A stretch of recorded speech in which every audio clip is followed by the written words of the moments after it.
manatu le nei Taeao ai le whangai tātou ma le tātou Leoleo Taeao.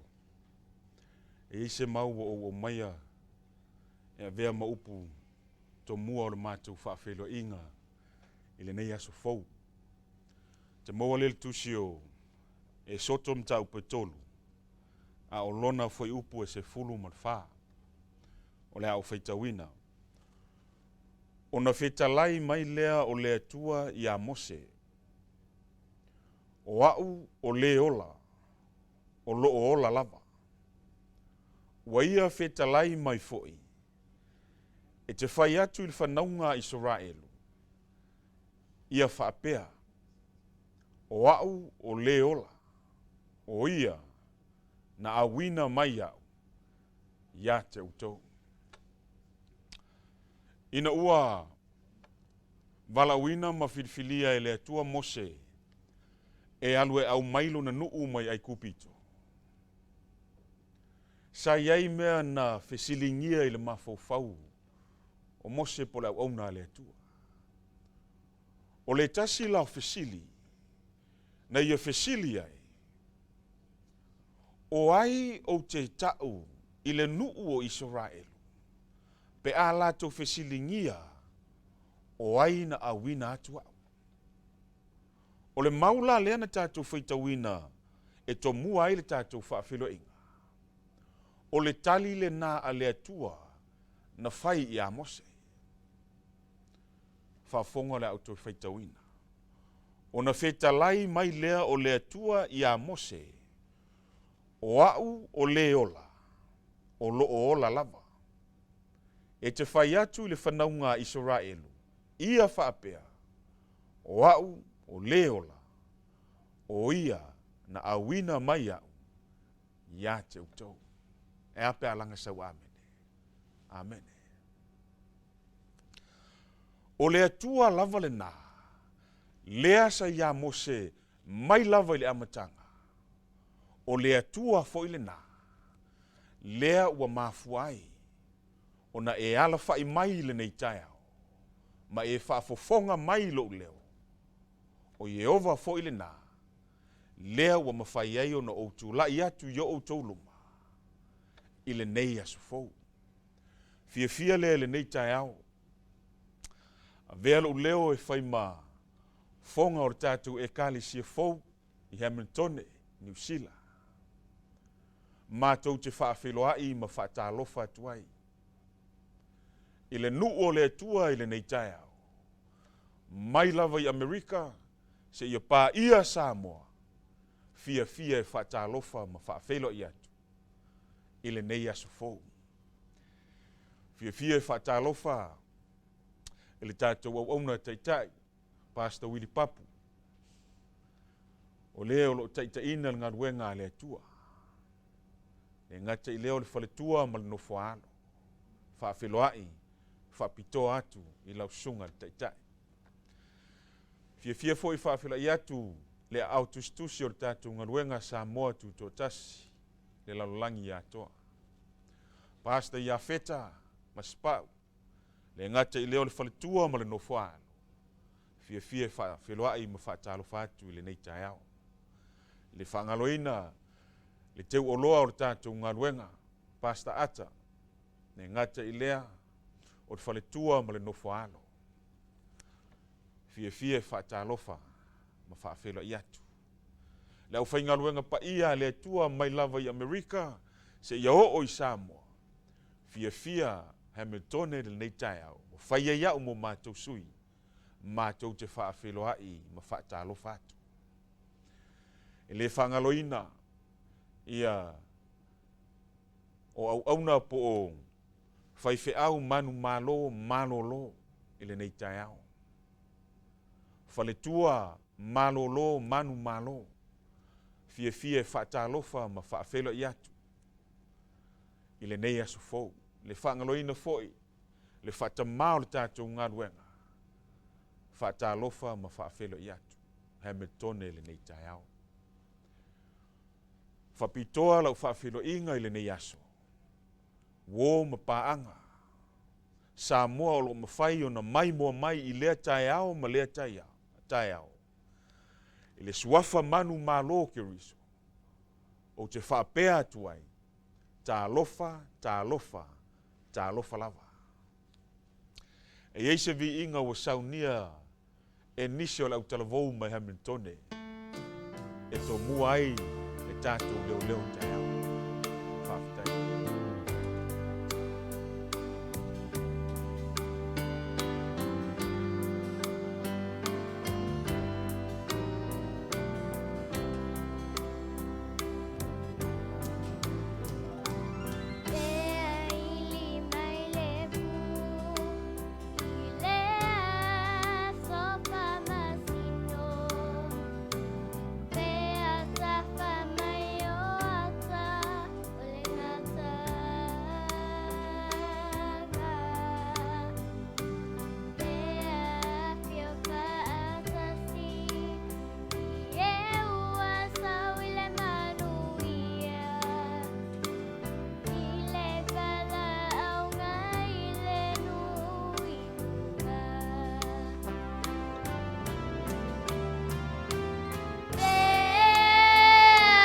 Faia, leva lá uma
no mai o tau ao le au saunia le tātou tana. Iova o awe lo mātou tamā le o soifua mai le langi. Whaftai le nei awa noa file mu o mātou maua. A o tāwili atu le nei paneta i ona toe i tūla. Talo le tua wha molmole. Au e te tu la fo ina lo nuu po o lau whanau. Se upu fo i o le a whapena o na la tau whaafonga ma o whaalongo iei. Le tua le anganga pa ia lo mātou soaswan sili ma le whamaon. Moli o i o la tau fina ngalo mo mātou loto. Whao ngā ina lau mea whai ngā ruenga vai ma le angsala. A veo sa upenga mā losi i o lava ao. Whamanuia le whaafonga anga si o mātou watu nuu o Samoa i le nei aso. I lou lava suafa ke riso Yesu. O mātou wole ma vala au atu ai nei. Amen. Ole autu o le tātou Leoleo Taeao i le nei masina o Februari. E whaapea la foai le angsala o le autu na o le nei masina atoa. A o le autu o le vaiaso le nei. O le angasala o le fauwale i le atua. O le angasala o le fauwale i le atua. A o le Taeao la le nei, aso tolu o Februari, lua afe, lua sumaltas. O le autu le fa autu iei le tātou Leoleo Taeao le Taeao le nei.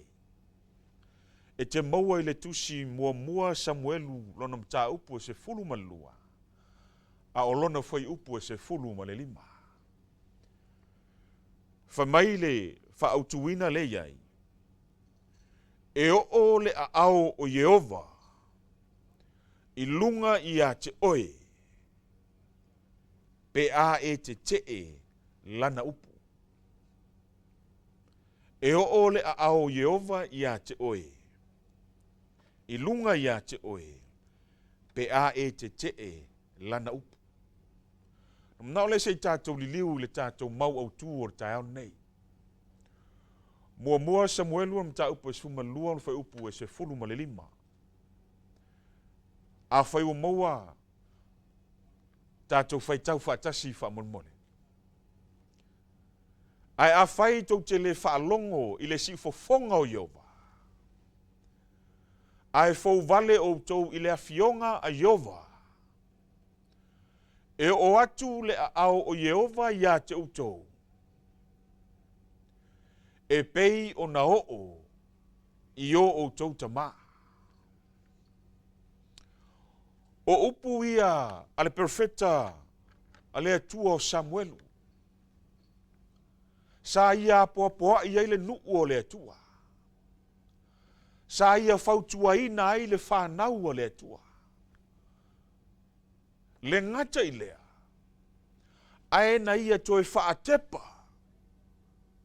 Ma fau ma manatu. O le nuu o le atua. I le taimi na fau vale ai o lātou. Le aunga tamā i le taimi o Mose. Ona whai maile o le fionga pa ia le atua le tātou mau le Taeao nei. Ai a whai tau te le whaalongo le si fofonga o Yehova. Ai fau vale o tau i le fionga Yehova.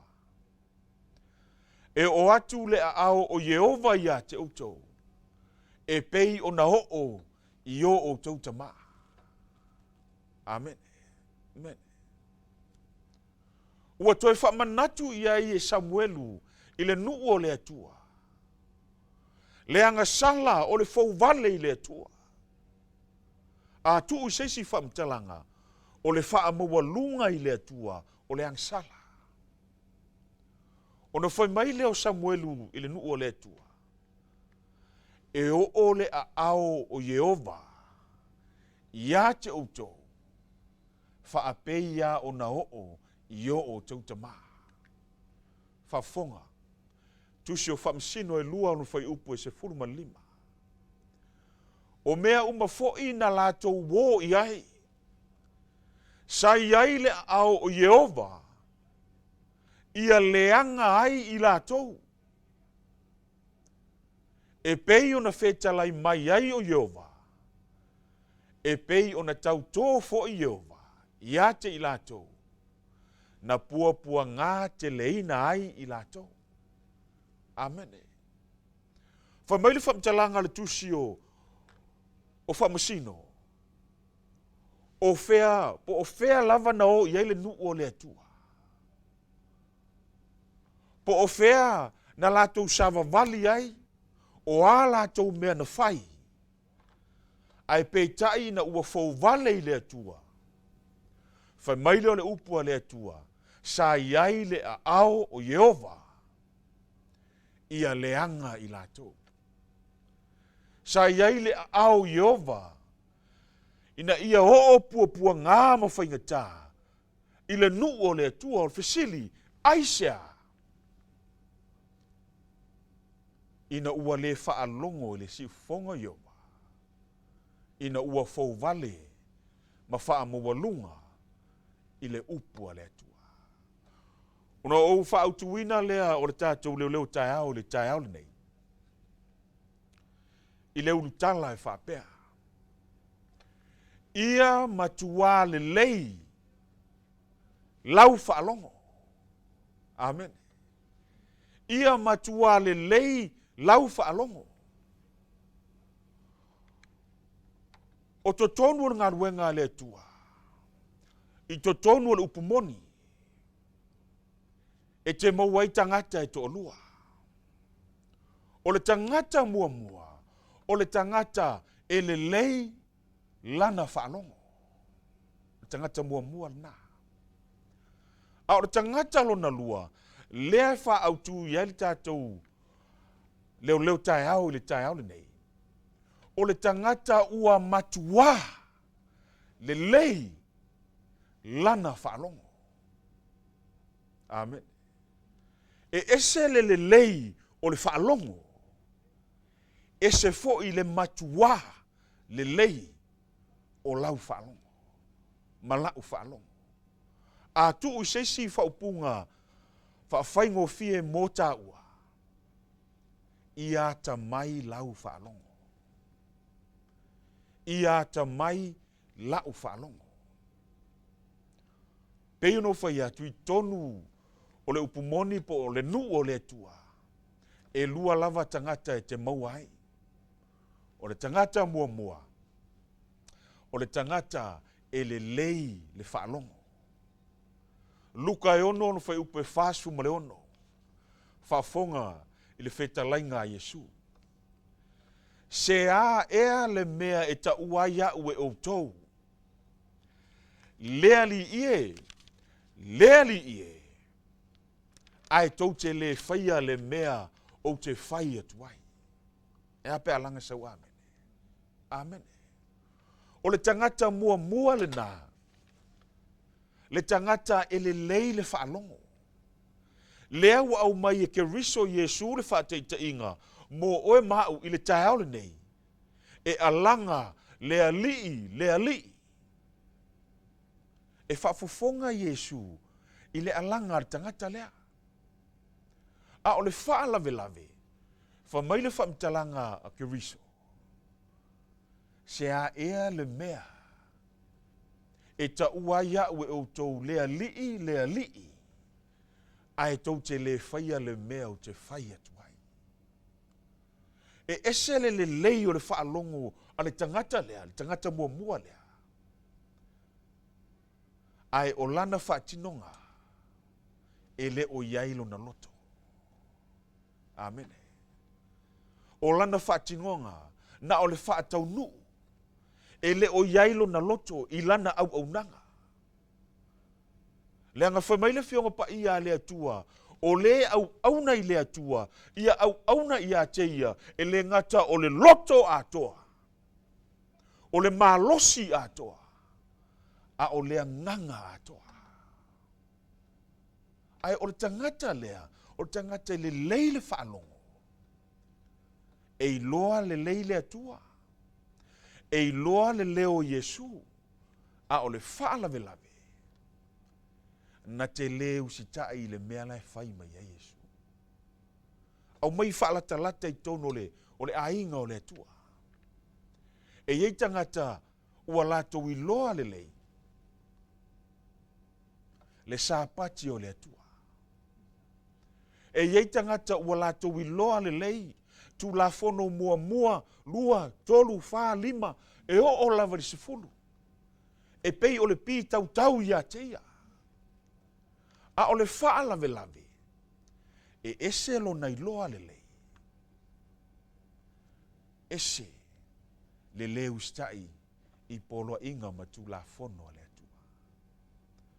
O le tangata mua le nā, le ai whai mai ai le autu, po le vaenga mua o le tātou leo Taeao le Taeao nei, o le tangata e le lei lana whaalongo.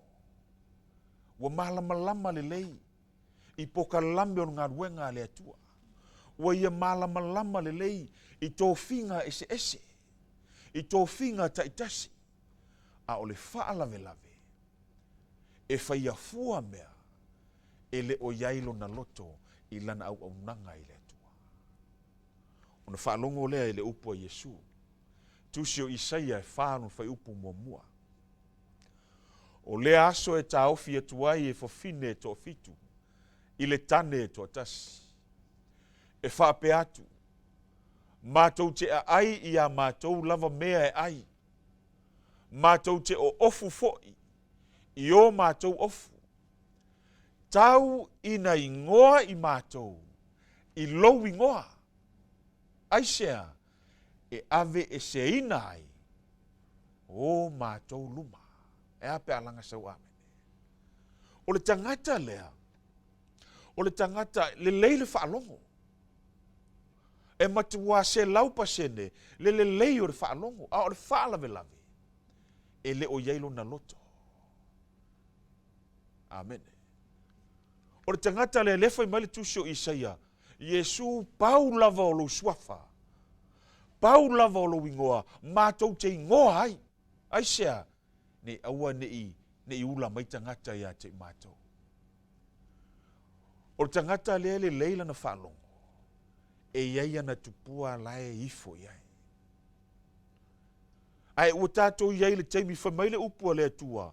Ua tātou iai i teimi whaahi ua soifuanga. O tupua o amea uma e tatau o na nuti palaina. E tatau o na ave esea. O le anga sala e tatau o na lafoai. Aisea le anga ua uma le taimia le atua. O na taua lea o le autu o le tātou Leoleo Taeao i le nei Taeao. Ia matua le lei lau whaalongo. Ia tamai. Ia tamai lau whaalongo. Whafonga le tangata. Sila tangata ia tamai le whaalongo.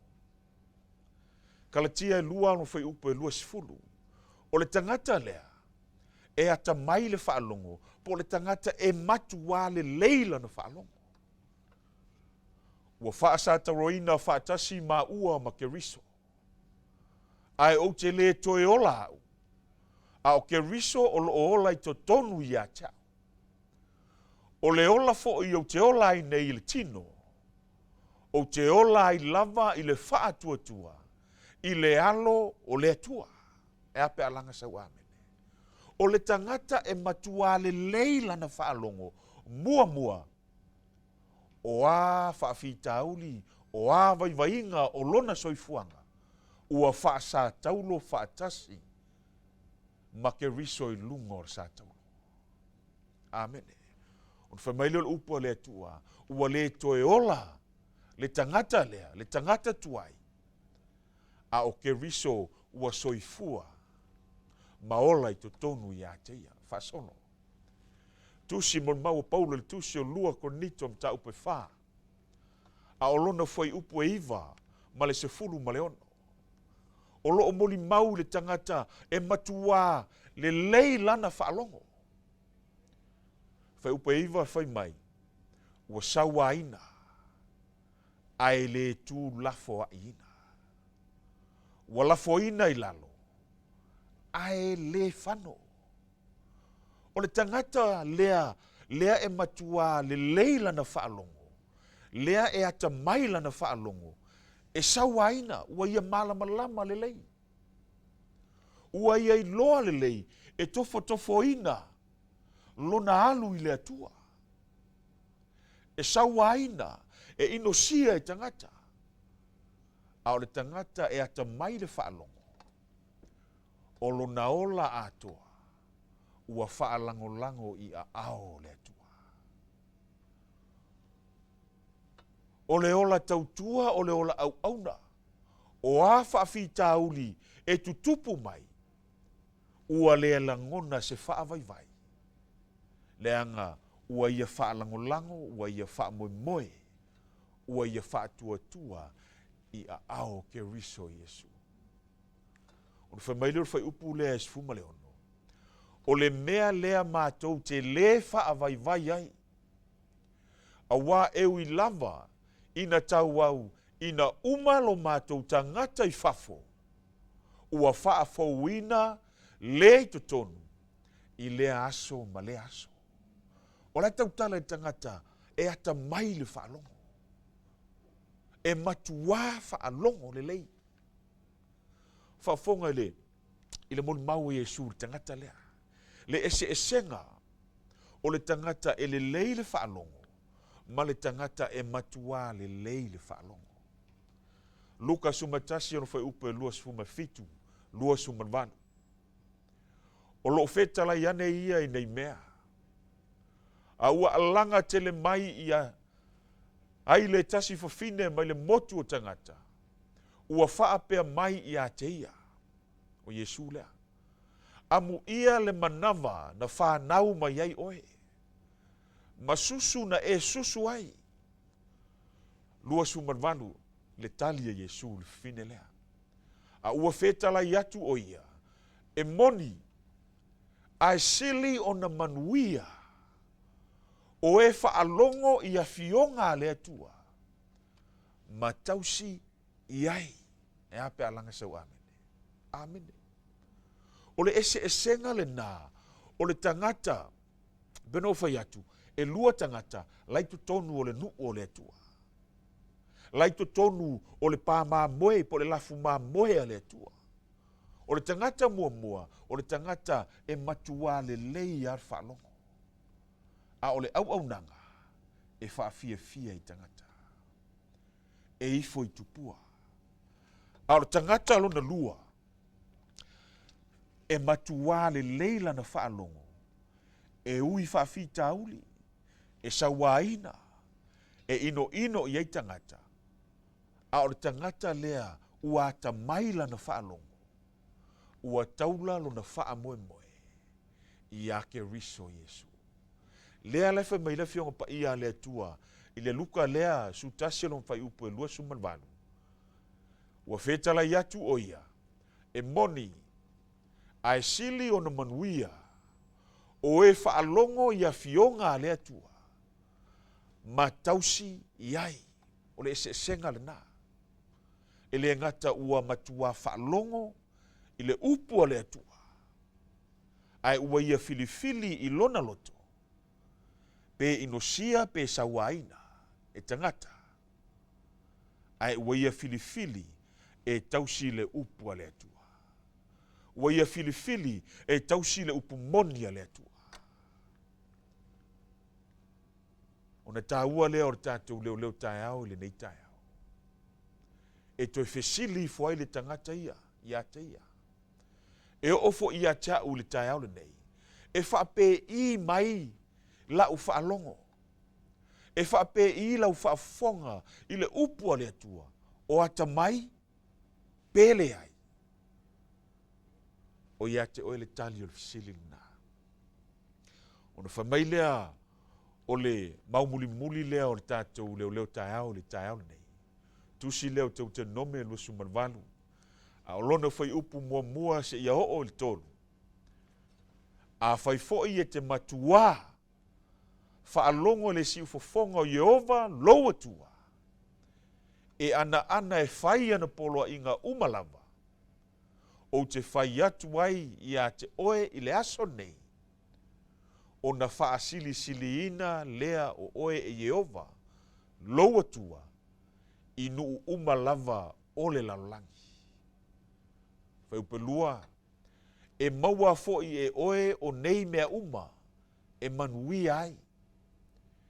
E o lava ia te oe, pe a whai e te whaalongo i le siufofonga o Jehova loa tua. E manuia oe i le ai, e manuia oe i le whanua.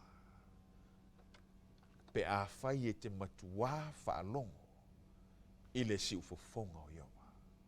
Ona whamaile o le tātou mau lea e whaautu i le tātou Leoleo Taeao i le Taeao nei. Tusi leo mua Samuelu o mta upo e suma lua. A o lona foi upo e se fuluma lima. Ai a whai tau te le whaalongo i le siufofonga o Jehova. Ai fau vale o tau le fionga Jehova. E o atu le a ao o Jehova ia te o tau. E pei o na o i o tau te maa. Tau na ia whaamanuia le atua i lau whaafonga. Manuia fuafuanga mga ruenga o le aso.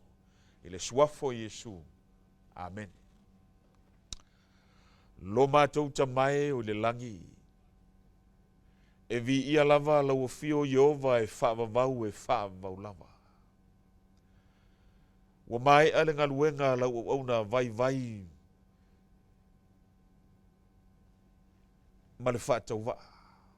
Ai ole atu le mana o le anganga o lau fio o le anganga pa ia lo mātou soansili. Moli o yo lātou finangalo. Ngā yo lātou loto mau mātou wha moe le upu a lau fio. Ina ia matua le leila mātou wha longo. Ia mātou auna ma le mautinoa. Ua teu i le langi lo mātou wha moe. O le ola e wha mau. Wha manuia lo nuu le nei Taeao. Fuafuanga whai o le nei aso. Ia mua au tua au lau fio. E manu iai mea uma. Wha mangalo lau auna pe a whai wale ato atoa le aveina o lau finangalo. I lau suafa ke riso Yesu. O wole mo uvala au atuai nei. Amen.